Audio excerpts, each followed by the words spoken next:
Hey guys, got something a little different today. We're doing another tutorial, how to restring your guitar. So let's get into it. We got the handy dandy Carl and Larson here. So the first step is to get your old strings off of here. You're probably thinking, how do we do that? You just shake the little pliers and you cut the strings, right? You don't do that. See what that'll do? Hold it like this. What that'll do is it'll slowly over time damage this neck here. What you want to do is first you got to loosen the strings. Just like that. Like so. See, like that? No tension. So if you cut it now, it's not going to break. Any wire cutters will do. I'm using these because I couldn't find any better ones. We got the rust bucket. A bunch of writing on here. Works great though. You just scoop it up and... Oh yeah, it's crying. Okay. Painful. Boom. Your guitar has a feeder like this somewhere. Sometimes it'll have a little hole on the back that you will just pull it out of or feed it through. This one has some holes. Ugh, I know my recording angles are great. Has holes here, right? So you feed it through, you loop it through, you kind of pull it up right here, and then you string it along and you wrap it up here. You might be wondering how to get it off here. Just kind of, you'll figure it out, you know. Just get off of there. Boom. And so now you're going to do that to every string. So now that you've done that to every string, your guitar should kind of look like a crime scene. I mean, at least to you, it should look terrible and sad. Just something to keep in mind, these guitar strings are very sharp, so don't put pressure down like that. That's how you... My finger healed, because I'm great, but that's how you, like, stab yourself. I've done that quite a few times. It's not fun.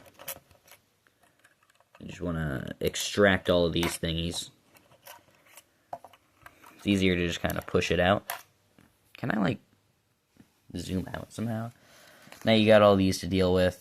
I'm going to let you figure out how to get all this off. You got all of that off. I knew you could do it. You're great. The next step, strings. So something to keep in mind going into this, you can buy guitar strings from any guitar shop, really, but you have to buy electric guitar strings for one, and a lot of guitar strings will do different things. There are these little numbers here that tell you how thick they are. There's 9s, 10s, and 12s around there for those sizes, like bottoms. If you have like an 11 or something for the smallest string, they're probably thicker strings. But if you have a 9 or an 8, they're very thin and easy to snap, so you need to be careful. Thinner strings they just sound a little different. I prefer thinner strings. They're better for pinch harmonics, I think. Don't take my word on that. So, you know, the little grating here is very handy. This will also tell you what the lowest string is. Obviously, the biggest number is the lowest string, right? So, you know, if you're normal and right-handed, the biggest string would go here, and the smallest would go here, and you would go down like that from, you know, biggest to smallest. If you're left-handed, you can just click off this video. We don't like you. Yeah. So you're going to open up your package. It's kind of tricky to do with one hand, but, you know, figure it out. If you're very, very confused, there's this little thingy here for you. And that'll tell you each individual color of the string and, like, what size they are and everything for you. But, I mean, honestly, if you need to look at this to figure it out, you're kind of... You got bigger problems. We got some advertisements here. We don't need it. So, right here you got your strings. When you're taking these out, it's very important you don't pinch them. If you pinch them, your string's going to get a crease, and that'll make it last significantly shorter. You'll have to buy new strings within like a week, and that's if you even manage to set it up right. I've done that one time. It was on my high E string, the thinnest one, and it snapped like a week later. I had to get new strings. So it's very important that you don't crease the strings. Also, I don't know what strings you prefer to buy, but if you're buying the same kind I do, you can go online and you can put in these little codes on the back, and you can earn points, and after a while you can get free strings. Well, they're not free because you had to buy the packaging, but you can get discounted strings. You can get rewards and stuff. So those are really handy. If you're looking, if you care that much about deals, you might want to do that. You know, we got it on the back here, so keep that in mind. So now that you got your strings out, you can kind of just eyeball these. Usually they're wrapped up two to a single coil, so yeah. Yeah, so usually they're wrapped up two to a coil, and you can tell the difference pretty easily. It might be a little harder over the film, but you know, that's obviously the thinnest coil. That's obviously the thickest, so that's the middleest, or the most average. Each little barb is a different string, and you kind of just unfurl them to get them out. Very easy, very simple. I can't really do it with one hand, so I'm gonna stop recording while I do that, but you know, that's how you do that. Perfect. So you got your string out of the thingy. This is the thinner one. So you got your thickest string out of the coil. It's beautiful. It's a string. It's metal. Look at this. It's gold. Look, you can eyeball it. It's pretty easy to see that this is the thickest string. I mean, just compare them. Like, one is obviously thicker than the other. It's this one. So, what you do is you take your little end piece here, and you bring it over here. And you're going to stick it in ferociously. You're going to feed it through. You're going to look at that. It's coming through. You're about to be a father. So you grab that here. You can just pull it through. You'll notice it's under the thingy. Or at least I noticed mine is. Ignore how dirty it is. This poor guitar needs to be cleaned, but I'm too lazy to do it. I like to just kind of move it through here and push it back down. Doesn't really hurt anything. And you just kind of pull it back out. Get in there. See, now it's locked in there, right? It's not going anywhere. This is the hardest part.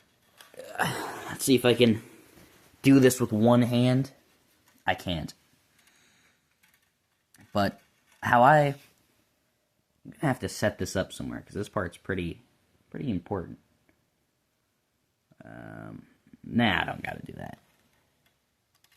Naturally, your string is gonna want to rest in here when it's all tightened up, but it's not gonna want to do that yet.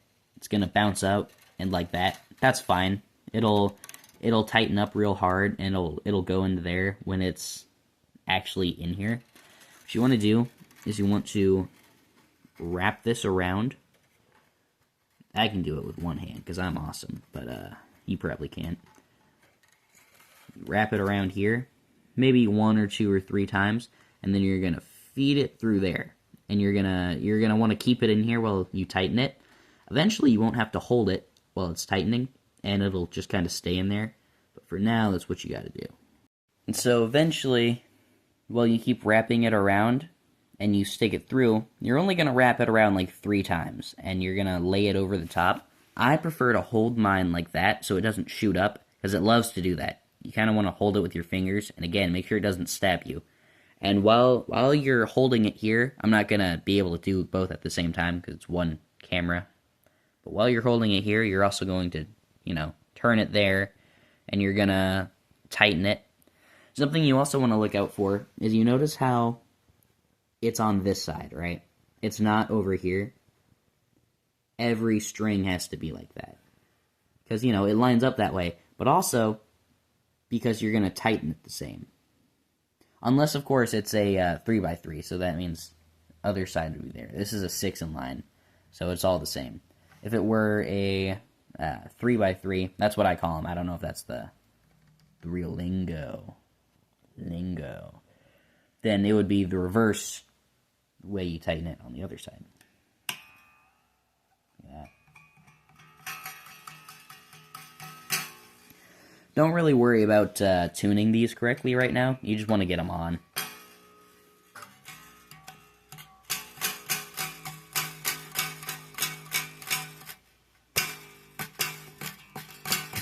You can hear it kind of untune itself.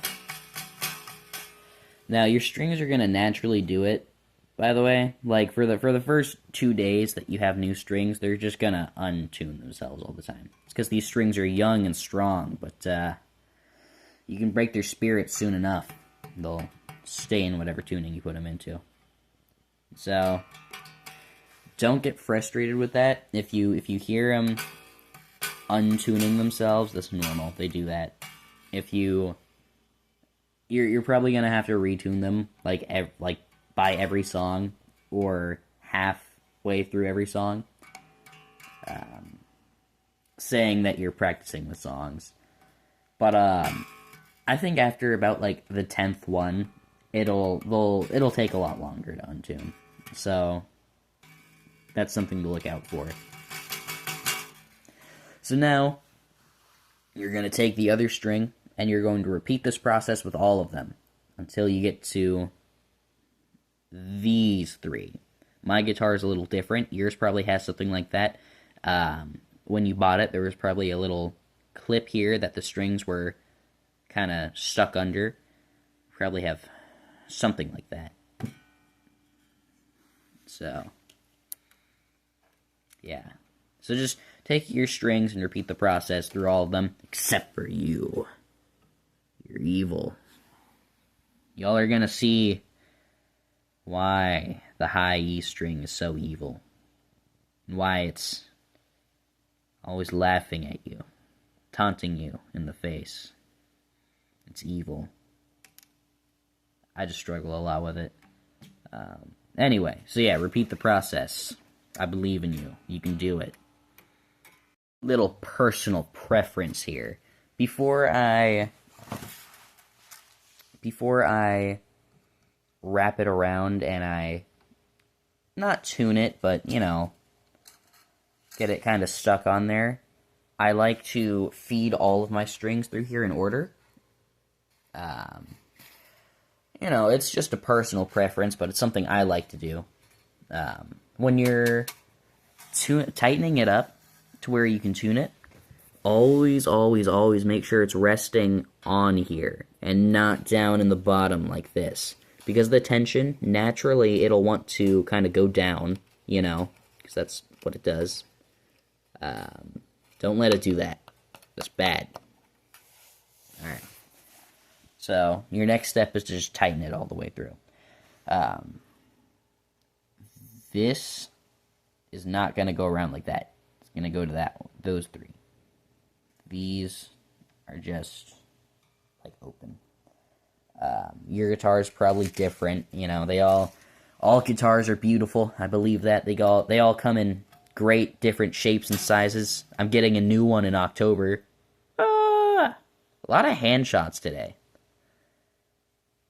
Yeah.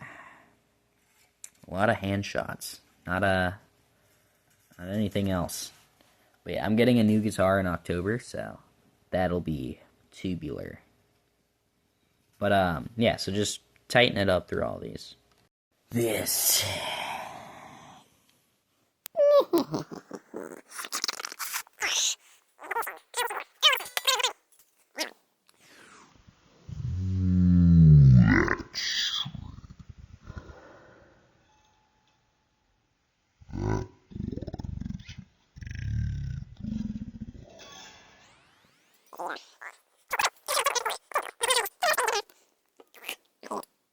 So, don't let it jump off.